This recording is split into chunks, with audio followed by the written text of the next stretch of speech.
This is the CBS Evening News. Bob Schieffer reporting. Good evening. One of the strangest accidents in the history of sport. It happened today at a soccer stadium in Sheffield, England, as thousands of people clamored to get through a gate. Some of them were pushed into a fence and a barrier collapsed. At least 93 of them were killed. Perhaps twice as many were injured. Tom Fenton has our report.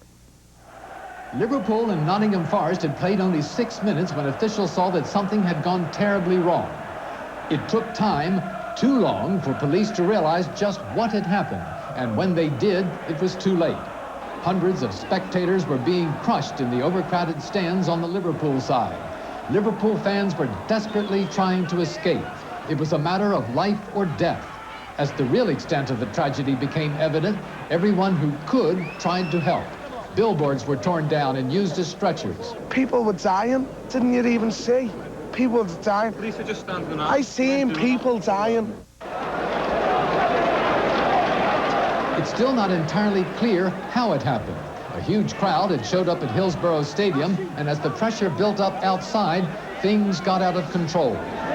Coming into the ground where the police, don't know why, but they opened these doors, and there was thousands of people outside without tickets, and they all poured in, and I was carried into the ground.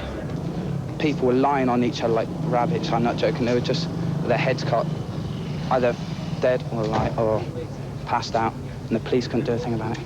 Well, the purpose of opening the gate was to save their life and to save the crush on the people outside the turnstile. British soccer for years has been plagued by disasters, by accidents such as fires or collapsing stands, and most of all by the behavior of unruly spectators. But this time it's different.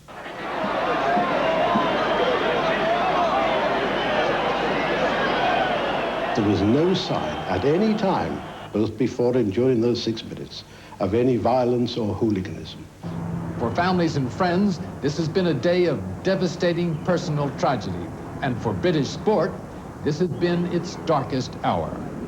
Tom Fenton, CBS News, Sheffield. In this country, California lawmen are searching tonight for a winery worker accused of going on a rampage yesterday that left his wife, 3 of her relatives, and a co-worker dead. More on that story now from John Blackstone. The manhunt extends throughout California to the Mexican border as well as into other western states. The man being sought is Ramon Salcido, 28. Police believe his 3 young daughters, aged 2, 3, and 4, are with him and in extreme danger. There are still no firm leads, but sheriff's officers in Sonoma County, where the 5 brutal murders took place, are checking reports of sightings throughout the West. We've gotten like 30 to 40 calls per hour. At Salcido's home, children's toys were moved away from the door as his wife's body was carried outside. At the home of Salcido's mother-in-law, there were 3 more killings, so bloody, one official said the murder scene looked like a slaughterhouse. Salcido's mother-in-law was killed along with 2 of his wife's sisters, aged 8 and 12. We really don't know at this point in time what the weapon was, but they were very, very violent injuries, and I can also report that it appears that the 2 young females were sexually molested. The rampage continued to the small winery where Salcido worked. His supervisor was found dead in a car, shot in the face. In his neighborhood, Salcido was already known as a man with a hot temper. To carry his gun with them and threaten to blow people's heads off and then go back to Mexico. You know, he thought it was cute. At work, Salcido had been reprimanded recently for being late. At home, neighbors say he was jealous of his wife and her attempts to build a modeling career. Husbands and wives fight, and, you know, he seemed kind of loud at times. In Fresno, California police are watching the home of Salcido's first wife. On Thursday, she had legal papers served on him demanding child support payments. The car Salcido is believed to have used was found 10 hours after the killings, but there was no sign where the wanted man or his 3 young daughters may be found. John Blackstone, CBS News, San Francisco. With 13 bodies recovered, Mexican authorities believe they have now found all of the victims of a Mexican cult that was apparently practicing human sacrifice, and they're hunting now for at least 13 suspects believed responsible.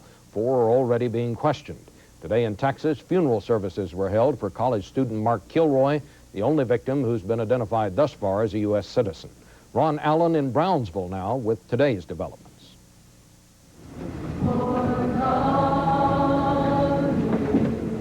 Mourners gathered at a church in Santa Fe, Texas to ease the grief of the Kilroy family and say goodbye to 21-year-old Mark, a college student abducted and murdered allegedly by a satanic drug smuggling cult in Matamoros, Mexico. In Miami, the mother of the man believed to be the ringleader of the cult, Adolfo Costanzo, defended her son. I cannot believe a person can have a change, she says, a rude change to be so horrible of what people are talking about now.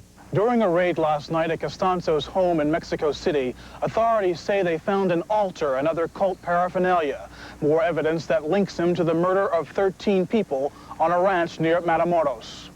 After interrogating 2 of the 5 men in Mexican custody again last night, U.S. authorities said the suspects confirmed they were members of a cult that practiced an obscure religious rite called Palo Mayombe, a voodoo ritual that involves human sacrifice. According to police, the suspects said they were recruited by Costanzo and his girlfriend, Sarah Aldrete, and that a film called The Believers was used to teach them about the rituals. They keep bringing the movie up. Sarah told them to watch it.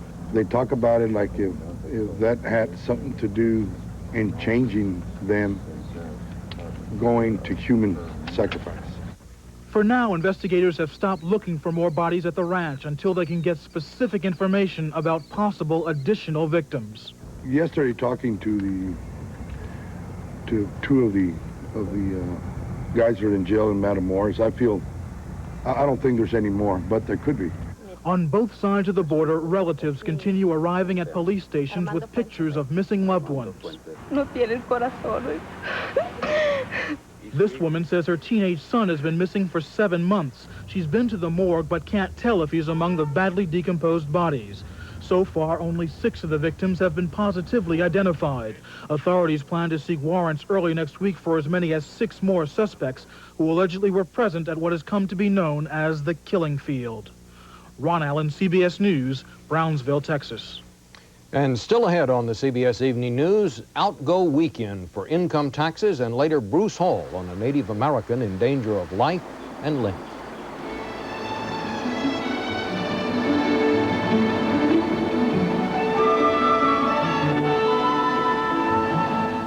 I use Dogalax. Doris Jones talks about Dogalax. I like Dogalax because it's very mild and gentle and dependable. Dogalax, tablets and suppositories. Dogalax works every single time. On this Income Tax Day weekend, Illinois offered gamblers a shot at tens of millions of dollars in taxable income, and millions went after it. Christine Negroni reports now on the draw of luck and the luck of the draw.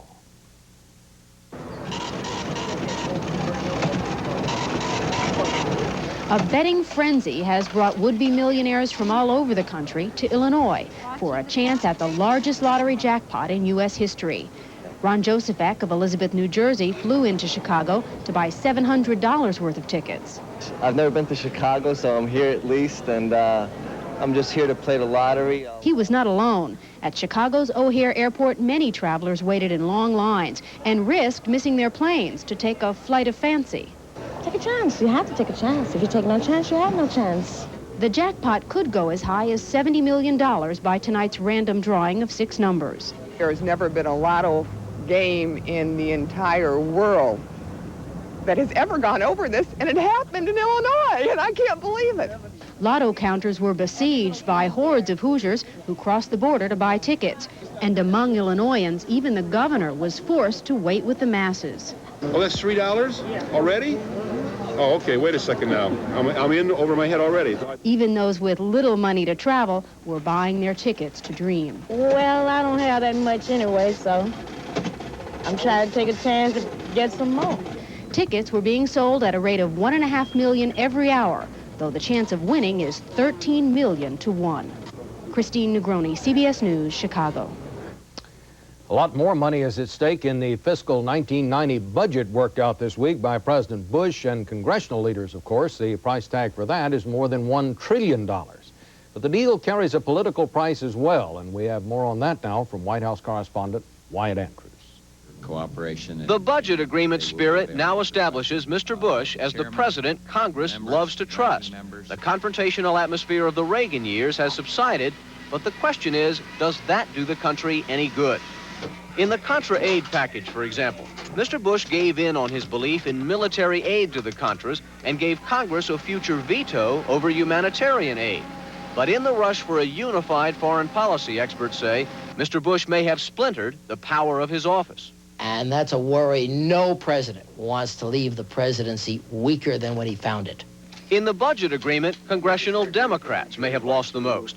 In their spirit of compromise, the Democrats chose to ignore warnings from their own experts that the president's budget estimates are too rosy, as much as $20 billion off the mark. The widely praised budget deal may not meet the test of reality. At that time, they're going to have to look at where interest rates are and try to make some new projections with regards to where we're going in the future. My hope is that those projections will be more realistic. Compromise goes on all the time in Washington, but this new style takes all the fights and the nastiness backstage. If you're a supporter of liberal Democrats, for example, how do you know that they didn't just cave in on social spending? If you voted for Mr. Bush, how do you know how hard he fought for the Contras? The deals which help the president win the trust of Congress can also cost him trust. No question, it's going to have to degrade his credibility. When he says he means something, people are always going to now be saying, well, did he really, or will he tomorrow? For the moment, the White House believes it's on a roll, seeing the Contra deal and the budget outline as accomplishments far more important than any criticism that Mr. Bush has no ideology. In this White House, cutting the deal is its own ideology. Wyatt Andrews, CBS News, the White House. U.S. intelligence officials have confirmed that a West German businessman is the main supplier of nuclear materials to countries secretly trying to make atomic weapons. That, according to a report on the CBS News broadcast 60 Minutes, which will broadcast tomorrow night. The report also claims that West Germany has repeatedly turned down U.S. requests to close the businessman's black market operation.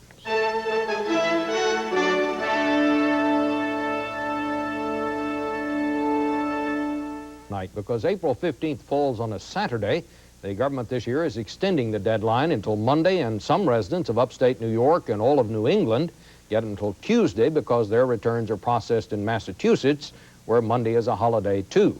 But even with all that, it's a time of year that everyone dreads. Taxpayers seem to despise the income tax more than any other tax they pay. It's the time of year that Americans hate the most, lining up for an accountant to try to figure out how to even pay the taxes, then waiting in line at the post office to get the confusing pile of forms in on time, and suspecting that despite the tax reforms of the past 2 years, all is still not right. For most people, the government is charging them more and giving them less in services. So government is not nearly as good a deal as it used to be. Although the government raises nearly $1 trillion in taxes, it's not enough to pay the bills. Out of each tax dollar, 26 cents goes to defense, 29 cents to Social Security and Medicare, 5 cents to the poor for welfare and food stamps, 25 cents for things like highways and the environment, and 15 cents to pay the national debt. Now, 15 cents on the dollar that we pay in income tax may not sound like very much, but it's increasing quite dramatically. And we can't do anything about it. We've got to continue to pay that unless we pay off our debt. That is growing year by year, absorbing more and more of our tax dollars. Eventually, we're not going to have the money to pay for anything else. Tax reformers have been working to ensure that the taxes that are raised are shared more equally by rich and poor, but with only mixed success. I think tax reform is a misnomer. What we've seen occurring in this country over the past 6, 7, 8 years is a transfer of tax liability squarely onto the backs of the middle class and the lower middle class. And we see upper income taxpayers paying less and less taxes. Tax reform slashed nearly a quarter of the breaks for the super rich who now pay some taxes, but the taxes haven't kept pace with the profits it poured in because of the big cuts in corporate taxes during the Reagan years. The majority of Americans saw their tax cuts offset by huge increases in Social Security payments. So tax experts say there's still a lot of work to be done. Taxes are always a fight because everybody would just as soon not pay as long as the others did pay.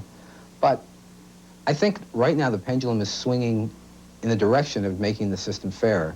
We need to get on that pendulum and ride it and take advantage of the political situation.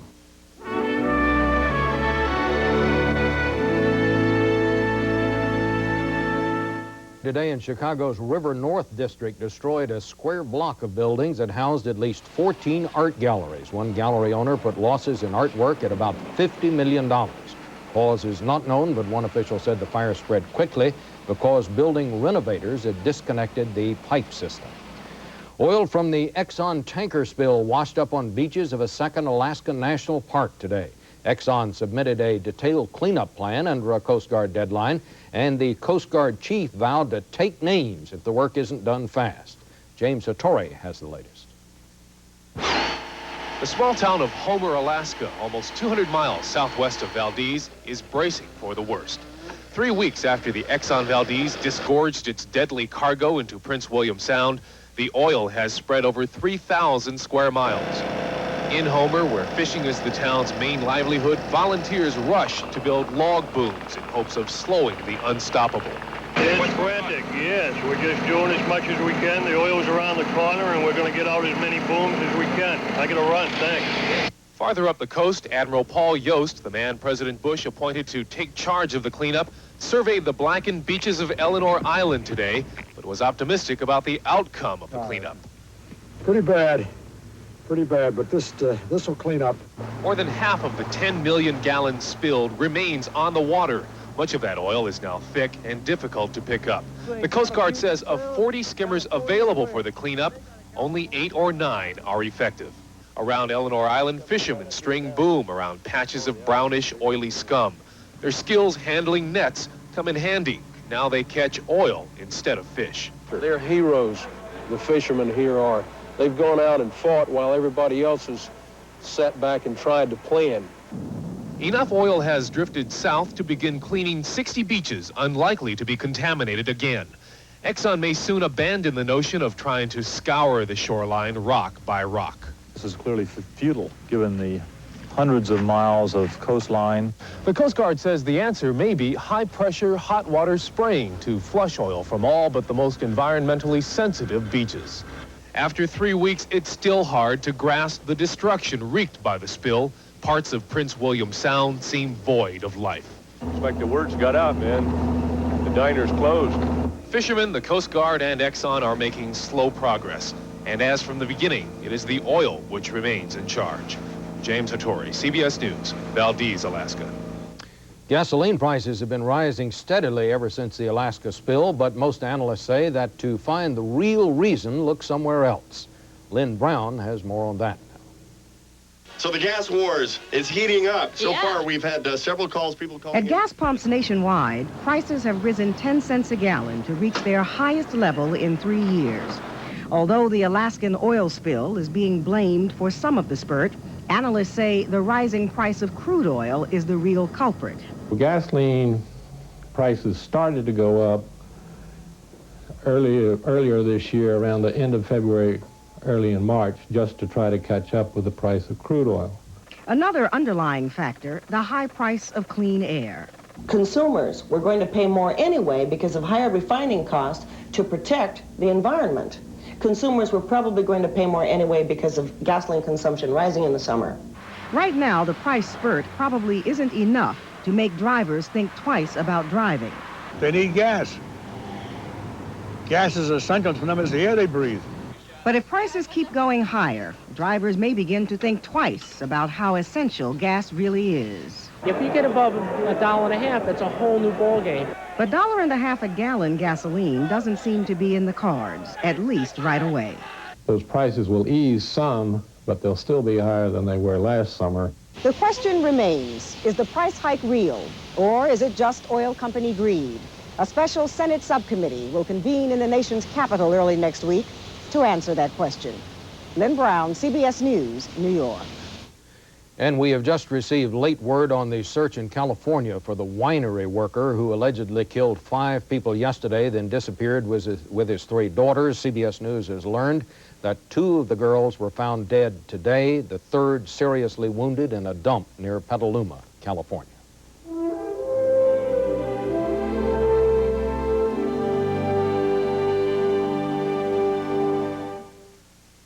30,000 runners started today's warm and humid Crescent City Classic in New Orleans, and among those who finished the 10-kilometer race were 3 members of the Soviet women's Olympic team, including last year's gold and bronze medal winners.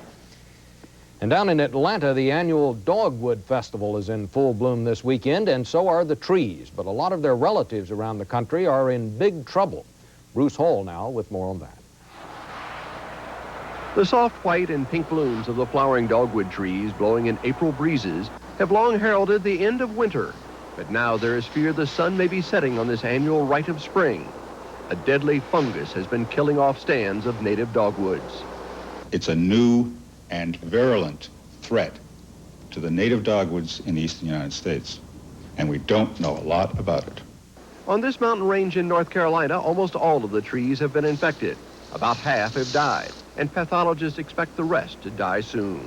This process seems to take about 3 to 4 years once a tree becomes infected. It affects all size of dogwoods which have been here for 50 years as well as those who have been here for 5 years. What researchers know about the deadly fungus is that it likes cool temperatures, high humidity, and little sunlight, thus sparing most residential dogwoods. In the home yard where they have the sunlight hitting the foliage can dry. The trees are not under as much stress. Hopefully, they do better and they survive longer. But homeowners are being told to check their leaves. The fungus first appears as small splotches, eventually spreading over the entire leaf. Finally, cankers form on the trunk, killing the tree. It's very hard to deal with something that you know this little about. The fungus was first spotted in the late 1970s in New York and has spread south along the mountains into 14 more states. The disease has also been found in Oregon, Washington, and Idaho. Predicting how the disease is going to spread is a game for seers and soothsayers and not scientists. But horticulturists at Rutgers University are fighting back. We're trying to replace our native dogwood with something as close to it as possible in time of flowering and in appearance. But it may be 2 years before the new hybrid plants are on the market, and much longer before they can match the beauty and size of today's dogwoods. Bruce Hall, CBS News, Atlanta. That's the news. Connie Chung will be here tomorrow night, and Charles Carroll will be along first thing Sunday morning. I'm Bob Schieffer, CBS News in New York. Good night.